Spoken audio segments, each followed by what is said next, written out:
नमस्कार दोस्तों, कैसे हैं आप लोग। स्वागत है आपका मेरे चैनल यूपीएससी टीवी में। आज हम आपके बीच जो कहानी लेकर आए हैं, भारत के गौरव नामक सीरीज़ की अगला वीडियो है। और ये जो कहानी है, जो इस समय एक मूवी आ रही है जिसका ट्रेलर लॉन्च हो चुका है, भुज द प्राइड ऑफ इंडिया। ये जो है भारत पाकिस्तान के 1971 जंग पर आधारित कहानी है। तो इसमें जो है इसके गौरव की, एक भारत के गौरव की कहानी है, तो उसका जो है एक वीडियो लेकर आए हैं, उसके बारे में एक वीडियो लेकर आए हैं। तो जैसा कि आप सभी जानते हैं कि 1947 में भारत को आज़ादी मिल गई और आज़ादी के ही दौरान भारत का विभाजन हो गया। भारत दो भागों में बँट गया, एक भारत, दूसरा पाकिस्तान। पाकिस्तान यानी ईस्ट पाकिस्तान और वेस्ट पाकिस्तान। ईस्ट पाकिस्तान मतलब आज का जो है बांग्लादेश, और वेस्ट पाकिस्तान मतलब आज का जो पाकिस्तान। और उस समय पाकिस्तान जो है वो उसकी सारी कमांड जो है, जो ईस्ट पाकिस्तान थी उसकी सारी कमांड वेस्ट पाकिस्तान संभाल रहा था और सारे उसके रिसोर्सेज वो यूज कर रहा था। उसकी सारी इकोनॉमिक गतिविधियों को हैंडल करता था, सारे प्रशासन को हैंडल करता था। और इसके अलावा जो है आप जानते ही हैं, जैसा कि ईस्ट पाकिस्तान जो है वो बंगाल से लगा हुआ है, तो वहाँ बांग्ला भाषी समुदाय के लोग ज़्यादा हैं। और वेस्ट पाकिस्तान जो है वो आप जान ही रहे हैं, उत्तर में लगा हुआ है, उत्तर पश्चिम में। तो वहाँ पर जो है उर्दू भाषी समुदाय लोग ज़्यादा हैं और कुछ अरबी भाषी समुदाय भी हैं। तो जिसके कारण ईस्ट पाकिस्तान की जनता में धीरे धीरे असंतोष बढ़ने लगा और एक असंतोष इतना हद तक बढ़ गया कि उन्हें जो है वो अलग होने की मांग उन्होंने की। और 1969 का समय आता है, वहाँ पर चुनाव होता है और उस चुनाव में ईस्ट पाकिस्तान के ही शेख मुजीबुर रहमान जो है, वहाँ के जो नेता रहते हैं, उनकी जीत हो जाती है। और इस जीत से वेस्ट पाकिस्तान को इतना धक्का लगता है कि वो अपने कमांडर जनरल टिक्का खान को वहाँ भेजते हैं कि आप जाइए, ये इनके इन प्रकारेण वहाँ की परिस्थिति को हमारे वश में कीजिए और किसी भी तरीके से हमें जो है ईस्ट पाकिस्तान को जाने नहीं देना है अपने पाकिस्तान से। तो अब जनरल टिक्का खान वहाँ पहुँचते हैं और उनकी जो नेतृत्व वाली सेना रहती है, उनकी जो सेना रहती है वहाँ तांडव शुरू करती है और लोगों को मौत के घाट उतारती है। स्त्रियों का, छोटी बच्चियों का बलात्कार किया जाता है और बलात्कार के बाद उन्हें मौत के घाट उतारा जाता है। इतने ज़्यादा हिंसक हालात पैदा हो जाते हैं कि उस समय एक मीडिया की रिपोर्ट आती है और मीडिया की रिपोर्ट में ये बताया जाता है कि केवल मई के महीने में ही 10,000 से ज़्यादा लोगों को मौत के घाट उतार दिया गया था। अब चूँकि हालत इतने ज़्यादा ख़राब हो गए रहते हैं कि कोई भी उस समय वहाँ रहना नहीं चाहता। लोगों में विस्थापन की बाढ़ सी आ जाती है और अब चूँकि विस्थापित होकर वो जाए कहाँ, एक तो या तो म्यांमार बच रहा है या तो भारत बच रहा है, तो वो विस्थापित होकर धीरे धीरे भारत की ओर आना चालू होते हैं।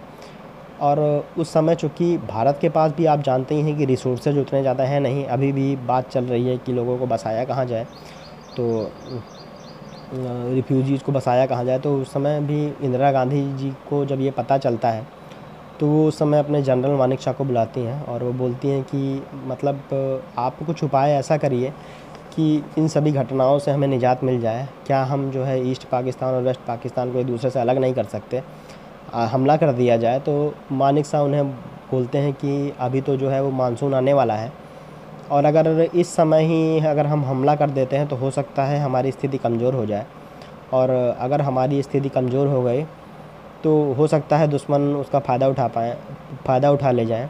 और इस समय चूँकि तत्काल हमला करना ठीक भी नहीं रहेगा, क्योंकि हमारे पास जो सेनाएं हैं, वो अभी बहुत जगह पर बटी हुई हैं, उन सेनाओं को भी इकट्ठा करना पड़ेगा। तो इंदिरा गांधी मान जाती हैं उनकी बात कि मानसून ख़त्म होने के बाद ही आप ये कार्रवाई शुरू करिएगा। और अभी जो है चूँकि मानसून ख़त्म होने के बाद हमें जीत ही चाहिए, तो मानेकशॉ भी उसकी तैयारी करने में शुरू कर देते हैं। और उसके बाद जो है वो ऑपरेशन जैकपॉट की शुरुआत होती है। ऑपरेशन जैकपॉट की भी कहानी बहुत रोचक है और इसके बारे में हम कभी अगले वीडियो में बात करेंगे। दोस्तों, 3 दिसंबर को जो है एक बहुत संयोग की घटना होती है। अब 3 दिसंबर 1971 को पाकिस्तान की ही तरफ से ऑपरेशन चंगेज़ खान नाम का एक ऑपरेशन शुरू किया जाता है, जिसके तहत वो पश्चिम भारत, यानी जो पश्चिम भारत का पश्चिमी भाग है, गुजरात हो गया, राजस्थान हो गया, पंजाब हो गया, उसकी एयरफील्ड को निशाना बनाते हुए वहाँ बम गिराए जाते हैं, रॉकेट दागे जाते हैं। और इसके बाद 4 दिसंबर को लोंगेवाला की लड़ाई लड़ी जाती है और इसी दौरान कराची एयरपोर्ट पर भी हमला किया जाता है। अब दोस्तों, जब भारतीय सेना कराची एयरपोर्ट पे हमला कर देती है तो अब जैसा कि आप सभी जानते हैं कि पाकिस्तान का जो कराची है वो उसकी एक इकोनॉमिक कैपिटल है और चूँकि वहाँ हमला हो जाता है और वहाँ की जो एयरफील्ड रहती है वो भी अगर तबाह हो जाती है तो पाकिस्तान के लिए एक बड़ी चिंता की बात हो जाती है। तो वो जो है बदले में क्या करता है, क्योंकि ये हमला जो है वो भुज की तरफ से हुआ रहता है, तो वो बदले में क्या करता है कि वो भुज की एयर पट्टी को तबाह करने के लिए वहाँ पर हमले शुरू कर देता है और 90 बम गिराता है, 22 रॉकेट दागता है और ये सब वो 14 दिनों के भीतर करता है और 35 बार करता है, जिससे जो है वहाँ के रनवे तबाह हो जाता है। अब जो है चूँकि भुज और जामनगर एकदम संवेदनशील पॉइंट पर स्थित रहते हैं, उसमें भी जो भुज रहता है वो पाकिस्तान के सबसे नज़दीक वाला एयर बेस रहता है। जामनगर वहाँ का सबसे नज़दीकी एयर बेस रहता है और भुज जो है वहाँ की सबसे नज़दीकी हवाई पट्टी रहती है, जहाँ से टेक ऑफ प्लेनें होती थी और वो पाकिस्तान पर जाकर हमला करती थी।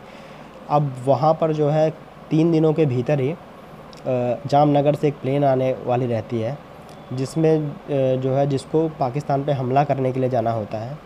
अब दोस्तों, जो कहानी शुरू हो रही है, भुज द प्राइड ऑफ इंडिया जो एक मूवी आ रही है, इसमें वही दिखाई गई है। अब इस कहानी में आगे बढ़ने से पहले जान लीजिए कि ये जो मूवी है, मूवी में मेन पात्र कौन है, लीडर मतलब उसमें कैरेक्टर तो बहुत सारे हैं, लेकिन उसके मेन पात्र कौन है और उनका रोल क्या क्या है। तो उसमें पहला आप जान लीजिए कि अजय देवगन जो हैं, वो जो मूवी में अजय देवगन जिनका रोल प्ले कर रहे हैं वो एयर बेस कमांडर विजय कार्निक जी का रोल प्ले कर रहे हैं और जिनका जन्म 1939 में नागपुर में हुआ था और 1962 में उनको पहली बार नौकरी मिली थी और 1971 में जो है मानिक जी को उसी जगह एयर बेस का कमांडर बनाया गया था जहां पाकिस्तान ने हमला किया था। अब जो एक रोल है वो सोनाक्षी सिन्हा प्ले कर रही हैं। सोनाक्षी सिन्हा जिसका रोल प्ले कर रही हैं वो है सुंदरबेन जेठा मधार परिया जी का। अब इसके बारे में आगे जानेंगे। और जो संजय दत्त एक रोल प्ले कर रहे हैं वो है रणछोड़ दास रबारी का। इसके अलावा इसमें राणा दुग्गबत्ती रोल प्ले कर रहे हैं और नूरा फ़तेह अली खान, नूरा जो है वो है फ़तेह अली खान नहीं है, नूरा जी जो है वो रोल प्ले कर रही हैं। तो उसके बाद जो है अब आगे आते हैं, तो अब जो है फ़िल्म की कहानी का असली रोल है। अब असली कहानी फ़िल्म की आ रही है कि विजय कार्निक के सामने सबसे बड़ी समस्या ये थी कि 3 दिनों के भीतर ये पट्टी को ठीक करना है और इनको की मरम्मत दोबारा करके इन्हें इस तरह तैयार कर देना है कि अब जो जामनगर से आने वाली फ़्लाइट है वो यहाँ लैंड हो। वो अपने मज़दूरों को हुक्म देते हैं कि ऐसा करिए, आप इन्हें ठीक करिए। मज़दूर जो है वो ये कहते हुए मना कर देते हैं कि अगर दोबारा हमला हो गया तो हमारी जान की ज़िम्मेदारी क्या आप लेंगे। बात भी सही रहती है कि एक बार हमला हो ही चुका है, पाकिस्तान ने लगातार ताबड़तोड़ बम गिराया है। अगर पाकिस्तान को पता चल गया तो उसने अगर दोबारा हमला किया तो सारे मज़दूर मारे जाएंगे। अब चूँकि कर्नल को मतलब जो कार्निक जी को अपनी ज़िम्मेदारी तय समय में पूरा करना रहता है। अब वो वहाँ सबसे नज़दीकी गांव मादा पर जाते हैं और वहाँ वो मदद मांगते हैं कि आप हमारी मदद कीजिए और उस पट्टी को ठीक करिए। तो इससे वहाँ की 300 महिलाएं जो हैं वो सामने आती हैं कि वो ये काम करेंगी और इन जो महिलाओं का नेतृत्व करने वाली महिला रहती हैं, उनका नाम रहता है सुंदरबन जेठा जी, जिसका रोल सोनाक्षी सिन्हा प्ले कर रही हैं। और वो सभी महिलाओं को साथ ले आती हैं, देश की सेवा के काम में जुटती हैं और उनका साथ देते हैं स्क्वाड लीडर विजय कार्निक जी खुद और उनके साथ जो है 50 एयरफोर्स के सैनिक INS कट्टा बोमन के सहयोग से ये पूरा काम चालू होता है। और विजय कार्निक जी उन्हें पूरा इंस्ट्रक्शन देते हैं कि आपको कैसे काम करना है, कैसे नहीं करना है, ये पूरा तरीका बताते हैं। अब जब ये युद्ध ख़त्म होता है तो उसके बाद में ये महिलाएं साक्षात्कार देती हैं और मीडिया में दिए गए साक्षात्कार में इन्हें ये बताती हैं कि इन्हें जो है एक धीमी सी सायरन की आवाज़ होती थी। उस सायरन की आवाज़ सुन के इन्हें काम करना शुरू करना पड़ता था। पहनने के लिए इन्हें हल्के हरे रंग की साड़ी दी गई थी और किसी भी खतरे की स्थिति में इन्हें तत्काल काम छोड़ के भाग के झाड़ियों के पीछे छुपना होता था।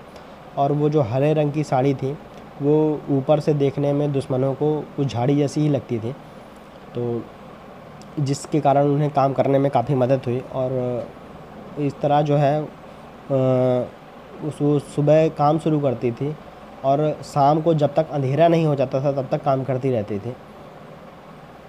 और वो बताती हैं कि रात में ये काम नहीं किया जाता था, क्योंकि अगर लाइट जलेगी तो हो सकता है दुश्मनों को खबर हो जाती है और वो फिर से हमला कर देते और उनका सारा काम बेकार हो जाता।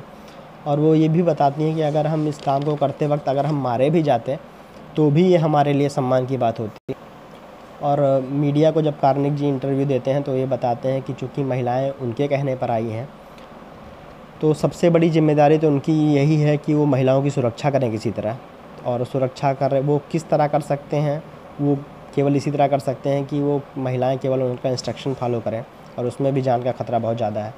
और चूँकि महिलाएं इतनी ज़्यादा कड़ी मेहनत करती हैं कि 72 घंटों के अंदर ही वो हवाई पट्टी दोबारा तैयार हो जाती है, जिसके बाद जामनगर से जो विमान आता है वहाँ लैंड होता है और उसके बाद फिर से वो जो हमले के लिए टेक ऑफ करता है। अब दोस्तों आगे की बात करते हैं कि जो एक रबारी जी हैं और जिनका रोल संजय दत्त प्ले कर रहे हैं, उनके बारे में बात करते हैं। फील्ड मार्शल जो है वो मानिक शाह रहते हैं। मानिक शाह ने खुद इन्हें जो है वो पागी नाम दिया था। पागी का मतलब होता है कि वह व्यक्ति जो रेगिस्तान में रास्ता दिखाए। और ये गुजरात के बनासकाठा में पैदा होते हैं। बनासकाठा जो है वो जो ज़िला रहता है वो पाकिस्तान में लगा हुआ रहता है। और बनासकाठा के ज़िले के ही में ये पैदा होते हैं और ये भेड़ पालते हैं, बकरियां पालते हैं, ऊँट पालते हैं। इन्हीं से इनकी जीविका यापन होता है। इनके अंदर हुनर इतना ज़बरदस्त रहता है कि वो रेत में पड़े हुए पंजों के निशान को ही देखकर ये बता देते हैं कि यहाँ मतलब इस आदमी की जो जिसका ये पंजा है उस आदमी की उम्र कितनी है, वो कितनी दूर गया है और कितने आदमी उसके साथ में हैं। और घोड़ों के जो है वो जो ऊँट रहते हैं, जो ऊँट के जो दबाव के निशान जो पड़ते हैं उसको देख के बता देते हैं कि ऊँट पे कितना आदमी बैठा हुआ था। तो इतना गजब का हुनर देखकर 58 साल की उम्र में वहाँ के पुलिस अधीक्षक जो रहते हैं वनराज सिंह झाला जी, वो इनकी नियुक्ति पथ प्रदर्शक के रूप में कर देते हैं कि आप जो है हमारे काम में हमारी मदद कीजिए और पुलिस का सेना का पथ प्रदर्शन यहाँ कीजिए। और धीरे धीरे जो है ये लोकप्रिय हो जाते हैं, कुछ समय में ये मशहूर हो जाते हैं। और 1965 के युद्ध में जो है पाकिस्तान जब विधिकोट पर हमला करता है, वहाँ के सैनिकों को मार डालता है, तब तत्कालीन मुख्यमंत्री जी जो उन्हें खुद ये जिम्मेदारी देते हैं कि आप भारतीय सेना का मार्गदर्शन करते हुए उन्हें झारकोट ले जाइए और वहाँ जो है सैनिकों को केवल 3 दिन के भीतर ही पहुँचना है। तो आप जो है अगर पथ प्रदर्शन करेंगे तो बहुत अच्छा रहेगा। और ये पथ प्रदर्शन करते हुए उन्हें केवल 2.5 दिनों में ही ले जाते हैं, यानी तय समय के 12 घंटों के भीतर ही। और जब वहाँ वो पहुँचते हैं तो एक बहुत ही मज़ेदार घटना होती है कि वहाँ जो है वो रेत में जो उनके पंजों के निशान रहते हैं वो देख के बता देते हैं कि यहाँ कितने दुश्मन छुपे हुए हैं। और उन्हीं पंजों के निशान से वो ये भी बता देते हैं कि ये कहाँ कहाँ छुपे हुए हैं। और उन्हीं पंजों के निशान से वो ये भी बता देते हैं कि उनकी उम्र कितनी है। तो फिर जो है आर्मी को इससे ज़्यादा चाहिए क्या रहता है, वो उसी ठिकानों पे हमला करती है, दुश्मन भी मार डालती है। और जो है पाकिस्तान के पाली नगर पे भारतीय सेना हमला करती है, वहाँ तिरंगा फहराती है। और जब वहाँ तिरंगा फहराया जाता है तो मुख्यमंत्री जी उन्हें अपने जेब से 300 रुपये निकाल कर इनाम देते हैं और उनकी बड़ी वहाँ तारीफ़ की जाती है। अब आइए बात करते हैं 1971 वाले जंग की कि 1971 के जंग में इनका रोल क्या था। अब चूँकि इतना विशिष्ट गुण इनके पास था ही, तो ऐसा तो था नहीं कि इनका यूज नहीं किया जाएगा। इन्हें वहाँ काम में लगाया जाता है कि आप सेना का यहाँ पथ प्रदर्शन कीजिएगा और युद्ध की सामग्री इन्हें दिया जाता है कि आप युद्ध की सामग्री इन्हें एक निश्चित स्थान पे पहुँचाइएगा और अग्रिम मोर्चे में पहुँचाइएगा और सेना का पथ प्रदर्शन कीजिएगा। युद्ध के जब समाप्त होता है तो इन्हें पुरस्कार दिया जाता है, जो संग्राम पदक रहता है, पुलिस सेवा पदक रहता है, समर सेवा पदक से इन्हें जो है नवाजा जाता है। 2009 में ये स्वैच्छिक रिटायरमेंट ले लेते हैं 108 साल की उम्र में या 109 साल की उम्र में। और 2013 में इनका मौत हो जाती है 112 साल की उम्र में इनकी मौत हो जाती है। दोस्तों अब जानते हैं कि अब आइए पूरी कहानी पर लौटते हैं कि कहानी है क्या। युद्ध की कहानी जो हम बीच में छोड़ आए हैं कि ईस्ट पाकिस्तान जो है उसकी जीत की। अब जो है वहाँ एयर पट्टी बन चुकी थी। जामनगर से जो आता है जो प्लेन आता है वो अपने सैनिकों को लेकर आ ही जाता है और भारतीय सेना अब वहाँ से हमला शुरू कर देती है और वो पाकिस्तान के एयरबेस को तबाह कर देती है और जिससे पाकिस्तानी सेना कमज़ोर हो जाती है। और दूसरी तरफ जो है 16 दिसंबर 1971 में भारत की तरफ से जो भारतीय मित्रों वाहिनी सेना भेजी गई रहती है वो बांग्लादेश के ढाका में कब्जा कर लेती है और पाकिस्तानी अब आर्मी के पास कोई ऑप्शन नहीं बचता तो वो आत्मसमर्पण करती है। और क्या होता है, बधाई हो, बांग्लादेश हुआ है, मतलब बांग्लादेश का जन्म होता है।